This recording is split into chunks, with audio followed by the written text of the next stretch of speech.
Today on Scrapyard Refugees, I'm going to show you how to steal a classic car.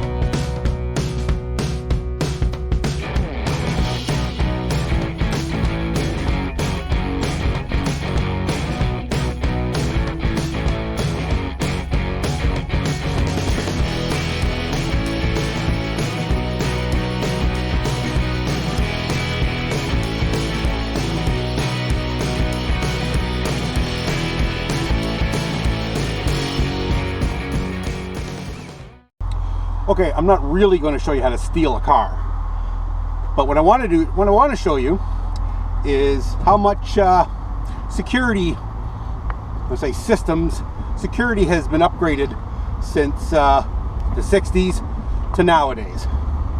We've all seen the movies where someone reaches under the dash and yanks some wires and crosses some wires, fires the car up and steals it. And if you're anything like me, you're like, that's can't be real. I mean, the steering's going to be locked. You can't do that.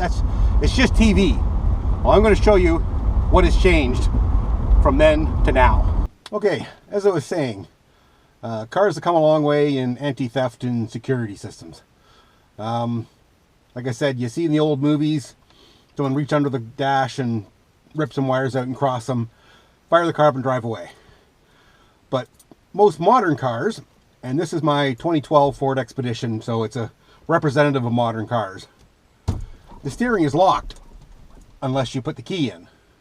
So even if I hotwire the ignition somehow, get it running, my steering's locked. The shifter doesn't come out into gear unless you're on the brake and the key is in. That unlocks the steering, and I can put it in gear. So just hooking the wires in and crossing the wires to get it running isn't enough nowadays. Said the steering's locked, shifter's locked, and a lot of modern keys have a chip inside them, so the car won't start unless it recognizes the chip. So there's that as well. What else we got here? Even under the hood, you can't get under the hood from the outside on cars today. You got to reach down, pop the hood, and then hit the latch underneath the front lip to get under the hood to access anything. So that's said modern cars. And then now, so this is a 2012, so it's 12 years old. Now you got cars with the fob. You don't even need to put the key in. It's push button start, but it still looks for that chip inside your fob to start. If you're not near the car, if that fob isn't near the car when you start it or try to start it, it won't start. Or if you walk away with the fob after it's running even, you put it in gear or try to move, it shuts off. So it just makes it a lot harder to steal. Yeah, so now I'll go to a classic car, which is my 67 Plymouth Fury, and I'll show you what's changed.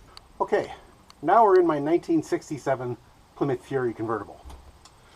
And I said this is the type of car you'd see in a movie where they reach under the dash. There's my ignition. There's 4 wires in the back of that. They pull them out and they start crossing them. Now, I'm not going to show you, but I'll tell you there's basically 4 wires in the back of that. One's a power. Always has power from the battery. When you put the key in and you turn it backwards, that gives you accessory. Then your wipers will work, your radio works, and stuff like that. And what that does is when you turn it back, it makes a connection from the main power wire to the accessory wire. Don't really need that when you're hot wiring your car. The other 2 are the important ones.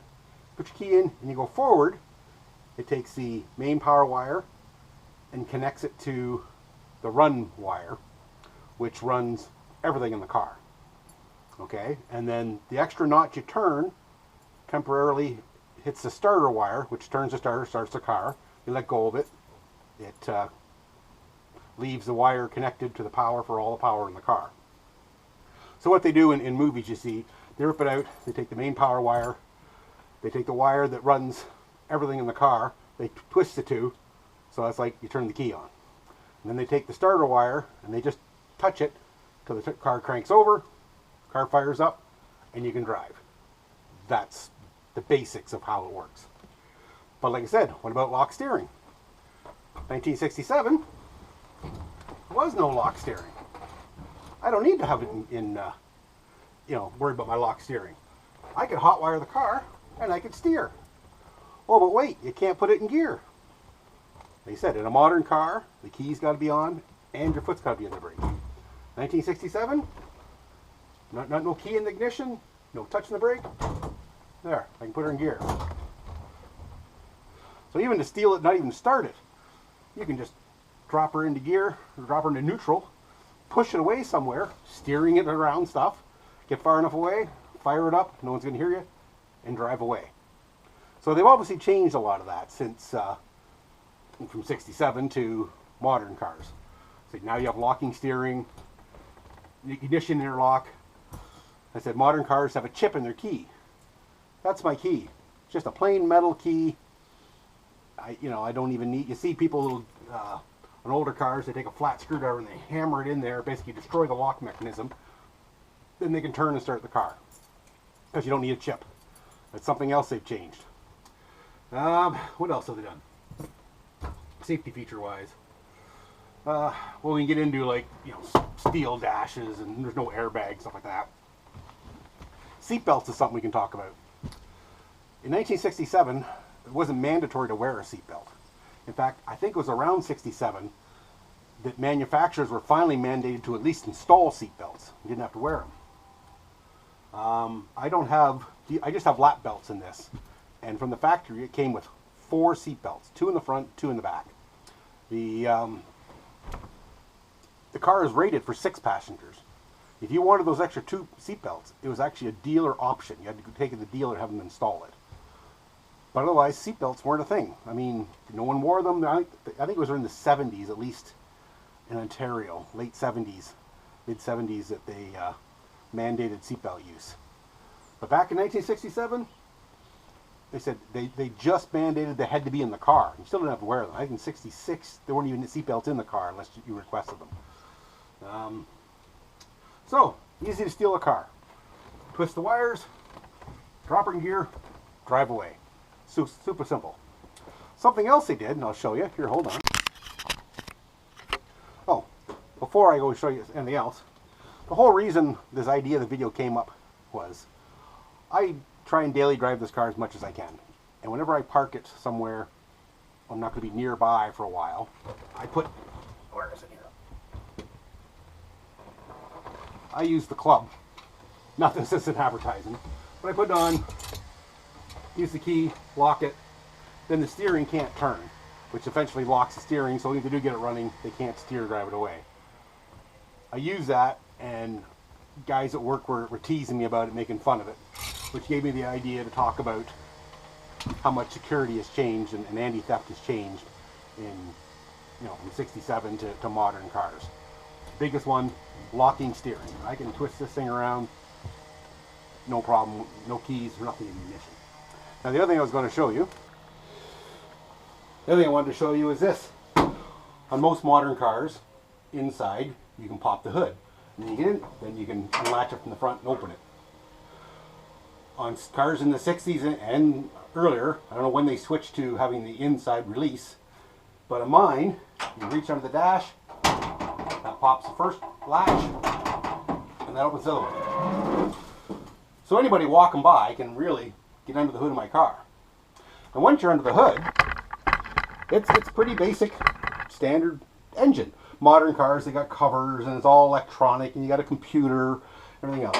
You don't have any of that here. All you need to do to get this thing running, and this part I'll show you, because most people, anybody who understands cars knows the very basics, and this is very basic. That's the thing with older cars, they're very basic. Okay, to get an old car running, really it just needs some kind of spark, which is the coil. Modern cars are all electronic. You got computer chips and circuit boards and all that and anti-theft stuff. Something this old. To get this thing running, all I need to do is take a jumper wire from the battery to the coil, which is right here. That'll give power to the coil, which gives you your spark for your spark plugs. And when the engine's turning over, it distributes the spark to the spark plugs and the car runs. So it's like, okay, I got power to the coil. Well, how do you start it? Well, on Fords and Chryslers, you can do it. They have a starter relay, or a solenoid. And on mine, it's right here. And all you need is a screwdriver to jump the connection. Now it's not starting because I don't have any wire to the coil. But if I did, it would fire right up. There's no key in the ignition, and then I've shown you it doesn't lock, and you can drop it in here. So that's how easy it is. The hood's not locked. Open the hood, run a jumper wire, boom, fire it up. Like I said, or rip the dash wire out from under the dash, cross the wires like I talked about, didn't actually show you, and away you go. Now I said Ford and Chryslers have a little solenoid. GM, it's on the starter, but still, if you can reach down and reach the starter, do the same thing, jump it on the starter, it's going to fire up. So why am I showing you this? One, to talk about how it's changed, obviously. You know, modern updates for anti-theft have come a long way, obviously. And there's not too many of these old cars to steal. Anybody who has these old cars obviously knows about, usually they work on their own cars and they know how easy it is to steal. So they do stuff like I did. They do a steering lock. And something else most people have done, and I have included, and I'll show you, is they've installed somewhere a disconnect, a power disconnect under the dash. So unless you know where it is, you reach underneath or dash, sometimes under the hood. They've disconnected the main power from the battery. And you can sit there and crank it. Sometimes it won't even crank, something won't spark, but they've disconnected something. So you can't go out and steal an old car. Most people, like I said, they've installed something like that, or a steering lock, or something like that. And also, realistically, if someone wants to steal your car bad enough, they're going to steal it no matter what you do. This is a convertible top. A lot of people with convertibles don't even bother locking the cars because all you do is put a slice in the convertible top, reach in, undo the lock, and you unlock the door, and away you go. So we don't even bother locking because it's $1,000 or more to replace the top. Or smash the windows, or, I mean, you want to deter people, make it harder for them by putting like a steering lock on, or a disconnect under the hood, or something like that. You want to deter them as much as possible, but if they want it bad enough, they're going to steal it. I mean, even to show up with a flatbed tow truck and haul it away and worry about it later type thing. Because I know you can get, I've seen on the internet, you can get electronic distributors. I can replace the distributor in this vehicle with one, I forget the name of the company it's called, but basically you can turn it on and off with your phone. So basically you lock it with your phone, and if somebody knows how to has your phone to unlock it, that car's not going to start. So I said, there's lots of anti-theft things to do, but if they want it bad enough, they're going to steal it. But don't make it easy for them. If you have an old car like this, steering lock, some kind of battery disconnect or ignition disconnect under the dash or hidden somewhere, and lock the cars. I mean, a convertible top, like I said, they're going to cut it, but lock the car. They're going to come along, check the door handle, and it's not going to be worth the hassle. Hopefully. That's it. If they really want it, they're going to smash the window. They're going to cut a hole in the top, or they're going to show up with a flatbed and haul it away. You know, it can be stolen. Nothing you can do about it. But don't make it easy. Make it harder. Let them move on to somebody else that's easier. So that covers that. How easy to steal your car? Pretty darn easy, at least in the 60s.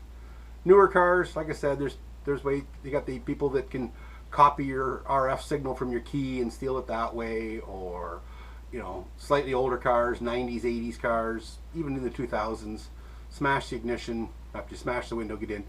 Car's gonna be stolen, but do the best you can, make it hard to steal.